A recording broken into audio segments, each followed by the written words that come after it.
시청자 여러분 안녕하십니까. MBN 프레스룸입니다. 오늘은 고영한 전 국가안보전략연구원 부원장 그리고 이현종 문화일보 논설위원 이종훈 시사평론가가 함께하겠습니다.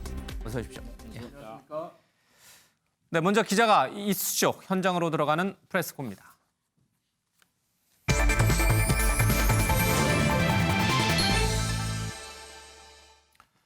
이재용 삼성전자 부회장의 경영 승계 의혹 또 분식회계 의혹과 관련해서 이 기소가 적정한지 판단하는 수사심의위원회가 현재 열리고 있습니다. 오늘 결정에 따라서 이 부회장이 기소가 될지 아니면 기소가 유예가 돼서 정상적인 경영 활동을 할 수 있을지 관심이 모아지고 있습니다. 대검에 나가 있는 유호정 기자 불러보겠습니다. 유 기자 전해주시죠. 네, 대검찰청에 나와 있습니다. 오늘 오전 10시 반 시작된 회의가 이곳 대검찰청 15층 소회의실에서 비공개로 진행이 되고 있는데요. 조금 전 점심 식사를 마친 뒤에 다시 오후 회의가 진행되고 있는 것으로 알려집니다. 오전 10시쯤부터 이곳으로 15명의 심의위원, 즉 지난주 추첨으로 뽑힌 각계 인사들이 하나둘 도착해 회의실로 향했는데요. 이재용 부회장과 김종중 전 사장 등 당사자는 오지 않았고요. 이 삼성 변호인단 그리고 수사팀 검사들은 취재진을 피해 참석했습니다. 자, 오늘 수사심의위원회가 구체적으로 논의하게 되는 것은 무엇입니까?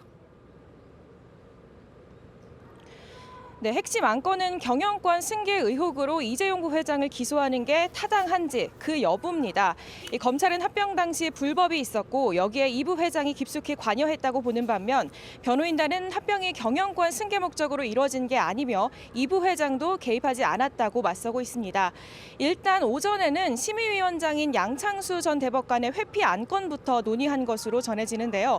양 전 대법관이 핵심 피의자 중 한 명인 최지성 전 미래전략실장과의 친분을 고려해 이 회피 신청을 했기 때문입니다. 이후 위원들이 검찰과 삼성 측 변호인단이 준비한 의견서를 검토하면서부터 본격적인 사건 심의가 시작됐습니다. A4 용지 각 50종 분량으로 모두 100쪽을 읽어야 합니다. 다음으로 검찰과 변호인단이 프레젠테이션을 통해 위원들에게 각자의 논리를 설명하게 되는데요.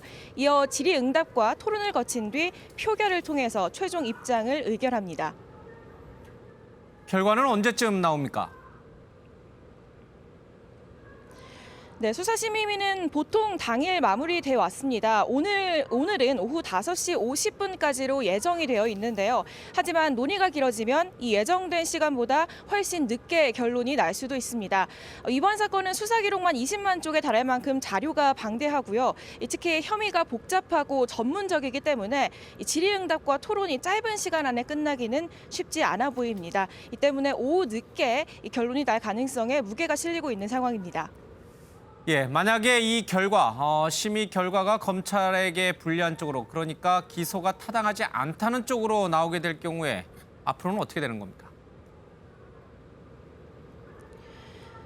네, 이게 과연 검찰이 결과를 따를지 이 부분도 중요한 부분인데요. 심의위의 결론은 권고사항이기 때문에 검찰이 반드시 따라야 하는 건 아닙니다. 하지만 검찰은 최근 8차례 심의 권고를 모두 따랐습니다. 특히 수사심의위는 검찰 스스로 이 수사의 정당성을 평가받기 위해 도입한 제도이기 때문에 여기에 반하는 판단을 하기에는 좀 부담이 클 수밖에 없는 상황입니다. 수사팀은 심의위 결과를 고려해 기소 여부를 최종 검토하겠다는 입장을 밝혔습니다. 지금까지 대검찰청에서 전해드렸습니다.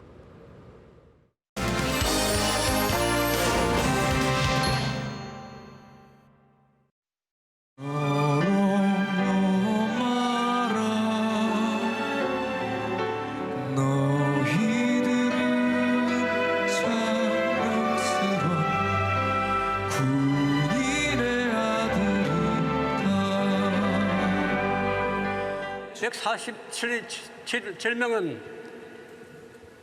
2020년 6월 25일을 기하여 조국으로 복귀 명을 받았습니다. 예, 신고합니다. 충성! 남북 간 체제 경쟁은 이미 오래전에 끝났습니다. 우리의 체제를 북한에 강요할 생각도 없습니다. 통일을 말하기 전에 먼저 사이좋은 이웃이 되길 바랍니다. 세계사에서 가장 슬픈 전쟁을 끝내기 위한 노력에 북한도 담대하게 나서주길 바랍니다. 네, 어제 6.25 전쟁 발발 70주년 기념 행사가 저녁에 있었습니다. 오후 8시 20분쯤 서울공항 경납고에서 147분의 유해를 실은 항공기가 도착하면서 기념식이 시작이 됐습니다. 이모저모 얘기를 좀 해봐야 될 것 같습니다. 최은미 기자, 어제 기념식을 보니까 우리 한국 전쟁에 참여했던 세계 각국, 그러니까 유엔군의 이름으로 참전했던 나라들의 정상들이 기념 메시지를 보내왔어요. 네, 굉장히 이례적인 일이었는데요. 총 22개국의 정상들이 저렇게 보시는 것처럼 이제 사진으로 저희가 보여드리고 있는데 미국, 영국, 프랑스, 필리핀을 비롯해서 뭐 뉴질랜드, 터키, 태국 뭐 등등 22개국의 국가 정상들이 직접 메시지를 보냈습니다. 트럼프 대통령은 공산주의에 맞서 싸운 분들께 감사하다라는 메시지를 보냈고요. 마크롱 대통령은 우리의 우정은 혈맹이다. 그리고 영국의 엘리자베스 2세 여왕은 대한민국의 수호를 위해서 희생된 모든 이들을 추모한다라는 메시지를 보내기도 했습니다. 이게 3편에 나눠서요. 22개국 정상의 메시지가 3번에 걸쳐서 이렇게 방송이 되기도 했습니다. 예. 이번 한국 전쟁에 참여했던 각국의 정상들이 맞는 70주년 기념식. 이것도 상당히 좀 의미가 있을 거라는 생각이 좀 들어요. 그렇죠? 그렇습니다. 지금 올해가 70주년인데다가 예. 특히 이제 오늘 보셨겠지만 미국에서부터 이제 147위의 우리의 그 참전 용사들의 유해가 왔지 않습니까? 예. 이제 그 중에서 7분은 이제 신문에 확인이 됐고요. 확인이 됐죠. 나머지는 확인이 안 됐습니다. 이게 사실은 이제 북한에서 미국 측과의 어떤 협상을 통해서 미국 쪽으로 갔던 그 이제 이 유골 중에서 예. 실제로 DNA 검사를 해보면 이게 이제 한국인인 것으로 밝혀진 예. 것 같은 경우에 이제 모아서 사실은 이제 도착은 이미 어제 했습니다. 그저께 했고요. 그래서 이제 이날 행사 같은 경우도 보면 특별히 의미가 있는 게 원래 이제 참전 용사분들이 다들 연세가 많지 않습니까? 예, 그래서 고령이시죠. 그 낮에 뜨거운데 하게 되면 상당히 이제 어렵기 때문에 특히 이제 밤에 8시 반에 이제 햇볕이 없을 때 예. 그 시간도 고려해서 한 것이고 특히 또 147위였던 이 용사들이 온 것들을 이제 국민들이 어떤 면에서 보면 환영하는 예. 이제 그런 측면에서 다각적인 어떤 측면에서 어제 행사가 이루어졌는데 여러 가지 행사 아마 탁현민 지금 이번에 예. 의전 비서관이 들어가서 이제 맡은 행사 같은데요. 예전 행사보다는 상당히 의미가 있었고 더군다나 각국의 22개국 참전 국계의 이제 정상들이 저런 메시지를 보낸다는 게 상당히 예. 감동 깊었습니다. 예, 행사를 위한 행사가 아니라 정말 이제 70주년을 맞는 6.25 전쟁의 의미를 좀 되새겨 볼 수 있고 또 우리 호국 영령들을 좀 모실 수 있는 그런 뜻깊은 행사였던 것 같습니다. 북한이 6.25 70주년과 관련된 대남 메시지라고 해야 될까요? 대외적인 메시지가 나왔나요? 일단 북한은 대외적으로는 아니고 대남 그러니까 그 노동신문이나 이런 예. 쪽을 통해서 그 6.25 전쟁 70주년에 관련해서 여러 가지 이제 기사들을 실었는데 대부분 다 이제 그들이 얘기하는 애국심을 강조를 한 거죠. 예. 지금 지금 이대로 이 6.25가 적들은 이 6.25가 잊혀지는 것을 우리가 바라고 있다. 그러니까 우리가 그 내부에서 똘똘이 단결해야 된다. 이런 메시지들을 많이 내보냈습니다. 북한에서는 6.25 한국 전쟁을 해방 전쟁이라고 부르잖아요, 그렇죠? 예. 그럼 나름의 의미가 있을 텐데 특별한 행사라든지 특별한 뭔 기념사가 됐든 뭐가 됐든 어떤 메시지가 좀 나올 법한데 전혀 나오지 않네요. 북한에서는 예. 6월 25일부터 정전 휴전일인 7월 27일까지가 예. 1개월 동안 반미 공동 행동 월간입니다. 그러니까 각 단체별로 조직별로 주탄 대회를 합니다. 이런 거는 아마 내부적으로는 하리라고 생각하는데 이걸 지금 노동신문 등에는 안 실던데 예. 이제 특이한 것은 이제 북한 외무성이 보고서를 냈거든요. 예. 근데 이런 보고서는 다 자료를 뒤져보시면 아시겠지만 무슨 조국통일민주주의연선, 조국평화통일위원회 이런 데서 났거든요. 예. 근데 외무성 평화 및 군축 연구소 이거는 예. 외무성 조국통일국이라는 부서의 대외 명칭이 예. 군축 및 평화연구소거든요. 예. 군축 및 평화연구소 명의로 낸 것도 약간 이채롭고 예. 그걸 좀 말하자면 한국을 겨냥한 것보다는 약간 미국을 겨냥해서 예. 이런 전쟁이 다시 일어나지 않도록 하기 위해서는 우리가 우리 억제력을 최대한 끌어올려야 된다. 예. 뭐 이런 논리로 이제 보고서를 발표했는데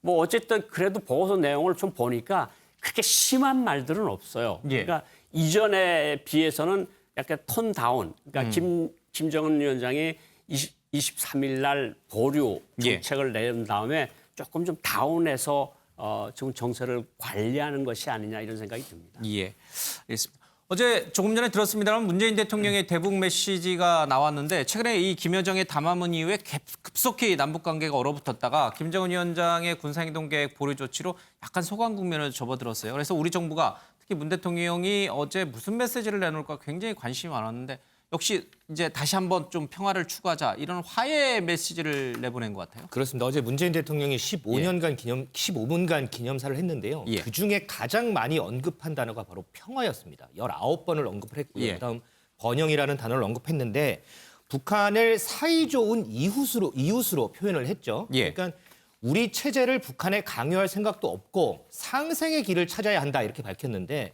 북한은 북한대로 우리는 우리대로 체제를 이어가면서 협력하고 상생하다 보면 평화와 번영도 올 것이고 예. 그러다 보면 통일로 이어질 것이다 이런 메시지를 냈습니다. 그러면서 세계사에서 가장 슬픈 전쟁을 끝내기 위한 노력에 북한도 담대하게 나서주길 바란다 이렇게 밝혔는데 예. 그러니까 지금 한반도 긴장 상황이 여전한 상황에서도 종전을 언급한 거죠. 종전을 예. 언급하면서 북한을 향해서 대화에 나서라 이렇게 촉구한 것으로 분석이 됩니다. 예.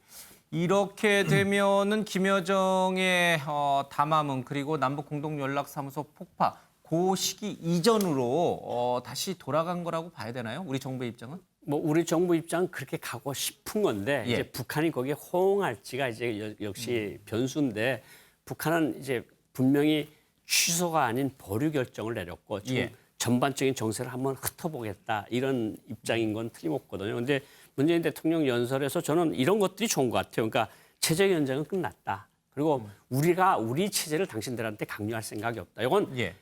북한이 아주 잘 나가던 80년대 김일성 주석이 자주 쓰던 말이에요. 예. 우리는 체제 경쟁을 안 한다. 우리 체제를 남측에 강요할 생각이 없다. 이런 예. 말을 했는데 뭐 남측이 이런 말, 남북이 이런 말을 하면서 사실은 저는 저런 데 동의하는 것이 무슨 측면이 있는가 하면 살기 좋은 이웃으로 가다가 예. 민족 동질성을 점차적으로 회복해가면서 뭐 통일은 뭐 30년이 됐든 20년이 됐든 10년이 됐든 예.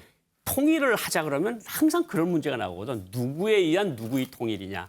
이러니까 지금 통일을 말하는 것보다는 약간은 뭐 평화, 안정, 번영 예. 이것에 중점을 두는 것은 저는 맞다고 생각을 합니다. 예. 자, 어제 행사에는 가수 윤도현 씨가 이제 노래를 불렀는데 늙은 군인의 노래인데 이게 사실은 네. 금지곡이었어요, 예전에. 예전 유신 시대의 금지곡이었죠. 예. 네. 어떤 의미가 있는 거예요, 이 노래를 이게 다시?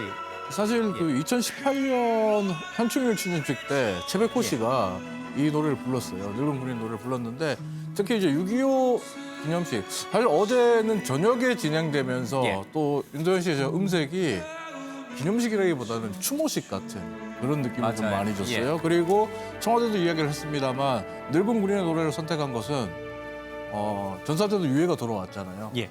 늙은 군인들, 노병들을 기리기 위함이다라고 얘기를 하고 있는데 예. 76년에 이제 아침 이슬을 작곡했던 작곡가 김민기 씨가 작곡한 이 노래가 사실 그 당시에 이제 음반 판매가 됐을 때 군의 사기를 저하한다. 예. 뭐 다시 못 올 흘러간 내 청춘 이런 것들이 군대에 대한 부정적인 시각을 전해준다 이러면서 판매 금지가 됐고 금지곡으로 선정이 됐었는데 그 또 이면을 보면 학생운동 간부들이 군대 강제 징집돼서 갔다가 돌아왔던 그런 사람들을 상징적으로 의미하는 늙은 군인이라는 게 그런 뜻이 아니냐라는 이야기들이 있으면서 금지곡이었지만 이제는 사실 어떻게 보면 6.25 기념식에도 불러지는 노래. 예. 사실 이 노래는 어떻게 보면 그 5.18 광주 민주화 운동 당시에 예. 시민군과 계엄군이 함께 이 노래를 불렀다는 이야기도 전해지거든요. 그런 측면에서 본다면 노래에 그 갖고 있는 그 의미를 지금과 과거가 어떻게 지금 다르게 해석하는가를 보여주는 장면이 어제 또 기념식에서 한 장면이었다 이렇게 보겠습니다.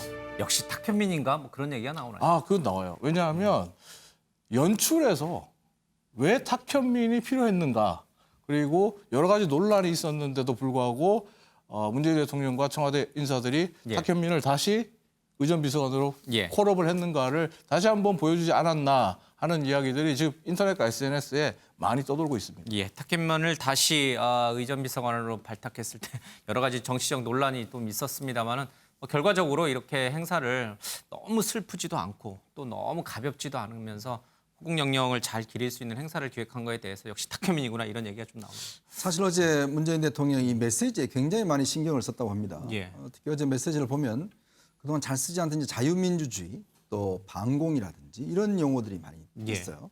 그럼 뭐냐면 그만큼 이제 보수층을 어떤 면에서 좀 겨냥한 그런 내용들이 이제 포함이 예. 돼 있었고 또 이제 어떤 남북 간의 체제 경쟁 끝났다 이제 우위에 있었는데 예.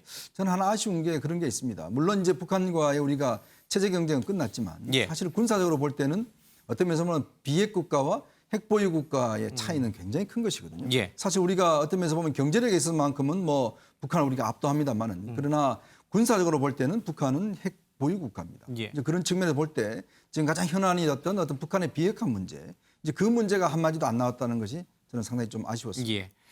사실상 남과 북의 체제 경쟁은 끝이 났다. 그리고 우리의 체제를 북한에게 강요할 생각이 없다. 그러니까 당분간은 현 체제대로 그대로 평화롭게 가면서 좀 통일이란 부분은 좀 장기적으로 좀 보겠다. 이런 의지가 좀 담겨 있는 것 같다는 생각이 좀 들었습니다. 북한이 어제 대남 메시지를 내놓지 않았습니다만은 분명히 문재인 대통령이 언급을 했기 때문에 뭔가 북쪽에서도 이 답이 올 것 같다는 생각이 좀 들어요. 수일 내에 아마 입장이 좀 나올 것 같아요.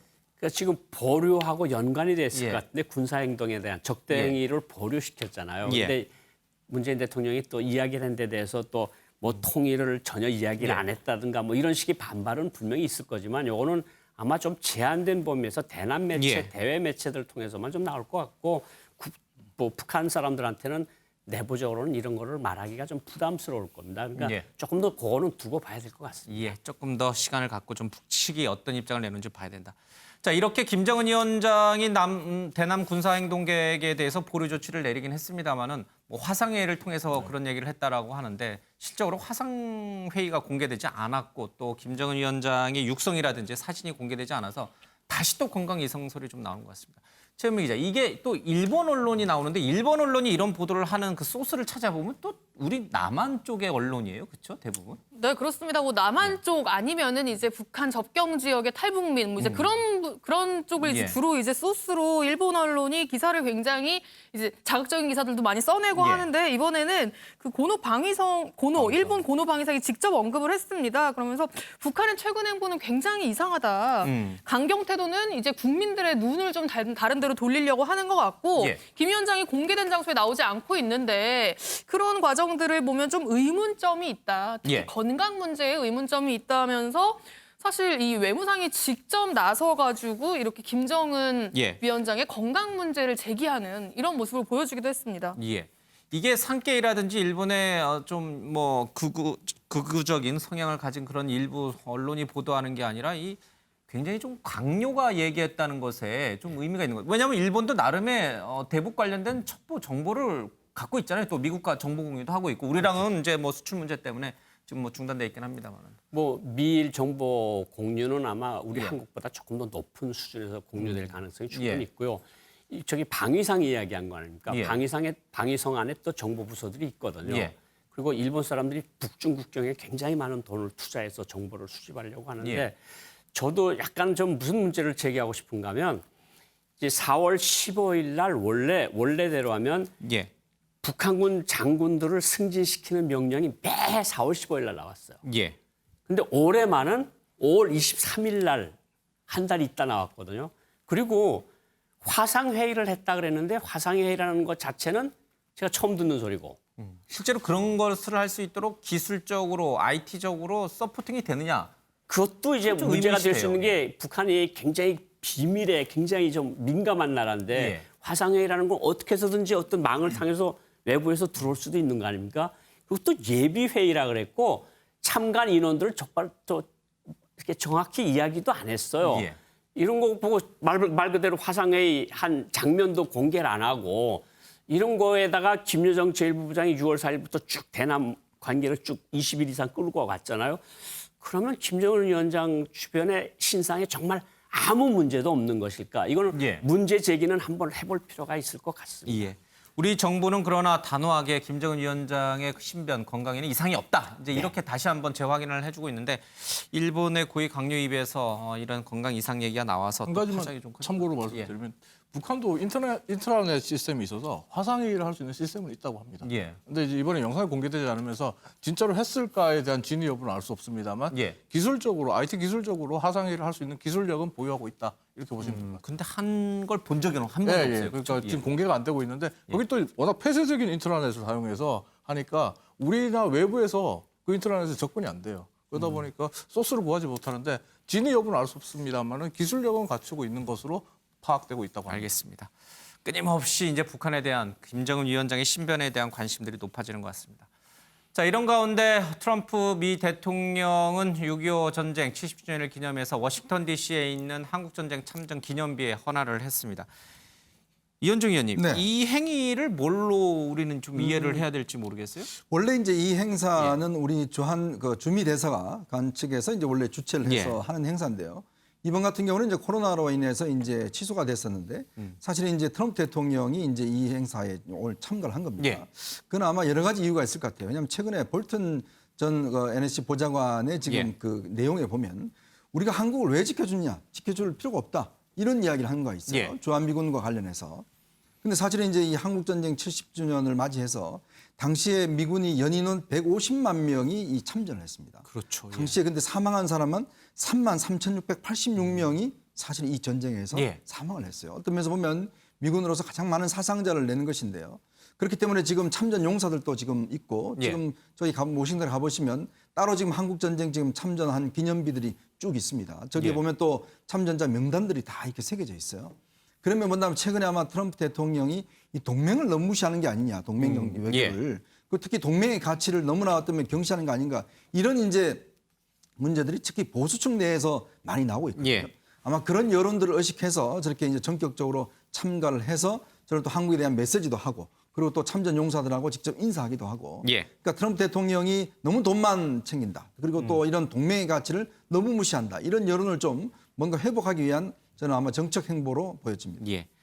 사실 어제 고국으로 돌아왔던 147명의 우리 호국 영령들 172가 대부분 장전호 전투에서 숨졌던 미 7사단 소속에 배속이 됐던 우리 한국 군인들이거든요. 그래서 북한 땅에서 발굴이 돼서 미국으로 건너갔는데 뭐 확인이 안 돼서 여지껏 계속 미국 땅에 있다가 이제 신원이 확인돼서 들어왔는데 이 사실 미 7사단이 장전호 전투에서 거의 괴멸되다시피 하는 상황이었었잖아요. 그러니까 예. 어제 트럼프 대통령이 저 헌화는 나름의 또 굉장히 의미가 있었어요. 그렇죠. 이게 이제 가장 막 그냥 정말 미군 역사상 그렇게 치열한 전투가 없었다는 게 이제 예. 장진호반 전투거든요. 이거 뭐 사실은 싸우다 저 사망한 병사, 다친 병사보다 동상에 걸린 그때가 영하 30몇 도가 예. 계속 넘어가는 그 추위 속에서 싸웠거든요. 뭐 박격 포탄도 불발되고 총탄도 나가지 않고 이러면서 이제 중국 군 한 개 군단이 포위라고 그랬는데 저기서 정말 많은 사람들이 있었고 저것 때문에 저기서 버티면서 결국은 그 함흥 흥남에서의 대탈출이 있었고 문재인 대통령도 그 배 타고 부모님들이 오셨다는 거 아니겠습니까?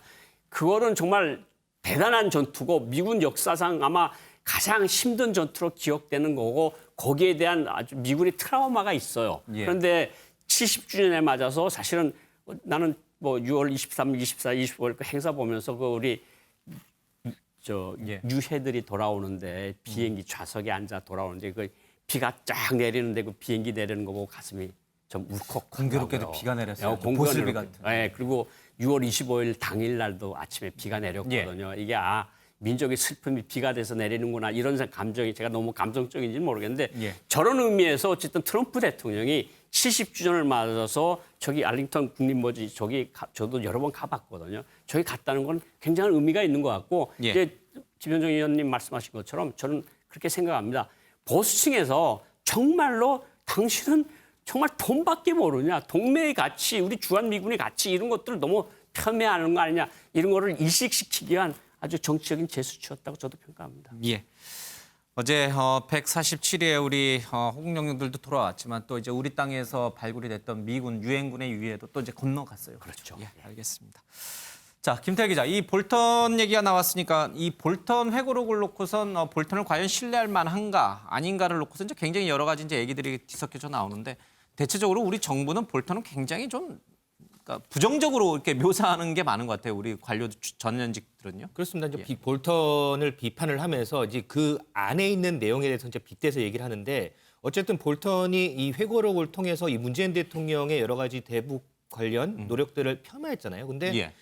그게 이제 다 뭐 일부에서는 거짓말이라고 하니까 볼턴이 이거 봐라. 볼턴이 볼턴 때문에 문재인 대통령이 할 일을 제대로 했다라는 게 지금 드러난 거 아니냐. 오히려 볼턴한테 감사패를 줘야 예. 그때는 입장이다. 이런 얘기를 한 사람이 있어요. 바로 정세현 민주평통자문위 부위원장이 이런 얘기를 예. 했는데 얘기 한번 먼저 같이 들어보시죠.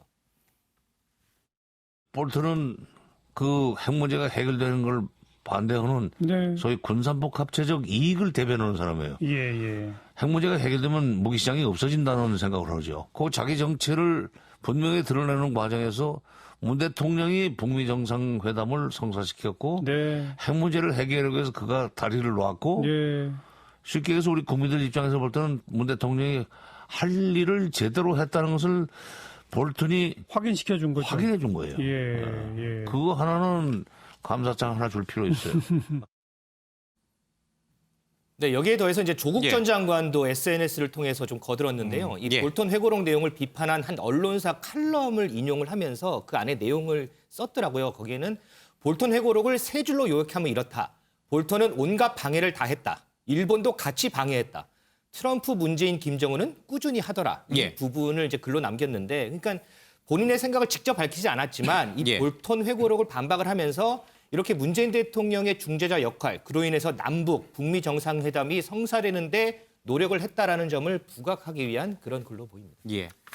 그러니까 남북이 평화를 유지하고 통일이 되는 것을 싫어하는 그래서 방해하는 사람들이 누굴까? 네. 대표적으로 미국의 군수산업업체. 한반도에서 평화가 일어나면은 이제 군수산업이 위축될 수 있으니까요. 그리고 바로 통일이 되면은 강력한 한국, 한반도에 강력한 국가가 탄생하기 때문에 그것을 견제할 수밖에 없는 일본. 그러니까 미국 내 군수산업업체의 지지를 받는 또는 그 사람들을 비호하는 이 볼턴과 같은 강한 매파들 그리고 우리 바로 옆에서 한반도의 통일을 싫어하는 일본. 요 두 사람들이 굉장히 방해하고 여러 가지 이제 비핵화를 가는데 장애가 되지만 그것을 뚫고 지금 문재인 대통령이 이렇게 열심히 한 거다라는 역설적인 상황 설명이 가능한가? 그게 맞는 것 같아요. 지금 현재 볼턴의 해고록에서 나오고 있는 이야기들을 보게 되면 일단 이 얘기를 했잖아요. 남북 정상회담, 북미 정상회담은 미국의 작품이 아니다. 문재인의 창조물이다. 지금 우리가 그 몇 년 전에 사실 남북 정상회담과 북미 정상회담으로 얼마나 평화가 다가올지 모른다. 이제 통일이 다가온다라며 들뜨고 열광했습니까? 그리고 그 한반도의 평화 모드를 만들어냈던 것이 미국이 아니라 문재인이었다라는 것을 볼턴이 이야기를 했었고 또 방금 말씀하신 대로 볼턴 해고록에 보면 이런 얘기가 나오고 일본에 대해서 어떤 이야기가 나오냐면 트럼프 대통령이 종전선언을 하려고 했었다. 그런데 아베 총리가 강력하게 반대하면서 무산됐다. 예. 일본이 볼턴도 사실은 그걸 막았어요. 근데 종전 사실 선언하는 걸. 예. 이 부분이 가장 뼈아프다라고도 볼 수 있는 부분이에요. 우리 입장에서 너무나 아쉬운 부분이 한반도에서 종전선언이 이루어진다면 사실 평화와 통일을 위한 정말 큰 걸음을 내딛을 수 있거든요. 근데 이것이 다른 나라도 아니고 아베 총리, 일본 아베 총리에 의해서 막혔다. 그리고 미국의 군수산업체를 대변하고 그들의 이익을 위해서 뛰고 있는 매파 중의 매파 볼턴이 막았다. 너무나 아쉽고 좀 뼈아프다 이런 생각도 드는 부분입니다. 예. 이런 견해에 대해서 어떻게 생각하세요? 이제 미국 내에 강한 그 매파들 그리고 저 일본의 여러 가지 정치인들이 한반도의 평화와 통일을 막는 주 세력이다라는 평가에 대해서 어떻게 생각하세요? 뭐 사실 저 볼턴이 회고록에 대해서 평가는 극과 극입니다. 예. 그러니까 문재인 대통령이 고생 많이 했다는 평가가 하나 있고 저자세 외교를 했다는 평가가 하나 있고 그래요. 운전자 역할 제대로 못했다. 운전자 역할 제대로 못했다. 이런 거가 있는데 저는 그 뭐 정세현 부의장이 뭐 군수산업체의 뭐 대변자다. 나는 이건 조금 너무 좀 세게 나간 표현이라고 생각을 해요. 볼턴은 실제로 그런 사람은 아닌가 보죠. 제가 만나본 볼턴 제가 한 10여 차례 만나봤는데 제가 만나본 볼턴은 그런 사람까지는 아닌 것으로 제가 알고 있거든요. 그리고 볼턴이라고 하는 사람이 그 회고록을 썼을 때 사실은 많은 경우에 메모에 기초해서 썼다고 그렇게 알려지고 있거든요. 제가 또 메모하는 걸 많이 본 사람인데 그런데 어쨌든 볼턴 회고록에서 우리가 뭘 할 수 있는가 하면 예를 들어서 이제 종전선언에 대한 이야기를 하셨는데 사실은 북한이 요구하는 건 평화협정입니다. 그러니까 종전선언은 북한도 아직도 제 생각에는 뜨뜻미지근하게 대하는 걸로 알고 있어요. 예. 평화협정의 첫 번째 줄은 정전협정을 종전협정으로 바꾼다. 그게 1조에 들어가는 내용입니다. 평화협정 팔레스티나랑 이스라엘 보면 평화협정이 다 대체로 그렇게 돼 있어요. 그러니까 정전 상태, 지금 휴전 상태를 바꾸기 위해서는 종전을 선언한다. 이게 종전선언이거든요. 뭐 그게 그렇게 큰 의미를 부여할까 하고 사실은 김정은도 회고록에 일부 나오는 것도 있습니다. 북한도 거기에 별로 달가워하지 않는 눈치였다. 이런 이야기가 나오거든요. 그러니까 이거는 좀 다각적으로 봐야 될 것 같고 볼튼이 말이 100% 맞는다고도 볼 수 없고 또 일부 평가하는 사람들이 말이 100%인지도 알 수 없는데 다만 미국 법원이 이런 것들을 빼라는 내용의 그거를 400몇 가지를 지적했다는 걸 봐서는 그 안에 사실일 수 있는 내용들이 적지 않다는 건 분명해 보입니다. 예, 알겠습니다. 그런데 이 조국 전 장관은 부인 재판이 굉장히 지금 진행하고 있는데 지난번 노래를 부르더니 오늘은 또 이제 이런 글까지 그러니까 본인 재판에 집중할 수 없는 상황인가 보죠. 그러니까 이제 조금씩 뭔가 공개적인 활동들을 하는 게 아닌가 저는 예. 싶어요. 왜냐하면 지금 뭐 부인도 일단 보석 이제 그 집행정지로 나왔고 일단 재판 구속 만료로 나왔고요. 본인도 지금 뭐 재판이 진행되고 있지만 지난번에 노래 부르는 그 영상도 보면 그렇고 이번에도 이제 입장을 보면 원래 이 조국 전 장관이 거의 SNS를 뭐 거의 뭐 매일 하다시피 하는 분 아니겠습니까? 그러니까 조금씩 어떤 면에서 보면 지금 최근에 여권과 열린민주당에서 지금 법사위를 중심으로 해서 좀 공격하는 거라든지 보면 주변 상황이 좋아졌다고 판단하는 것 같아요. 그러니까 왜냐하면 전체 여권이 자기한테 유리하다는 판단 또 자기와 함께 친했던 사람들이 지금 국회의원을 많이 들어갔지 않습니까?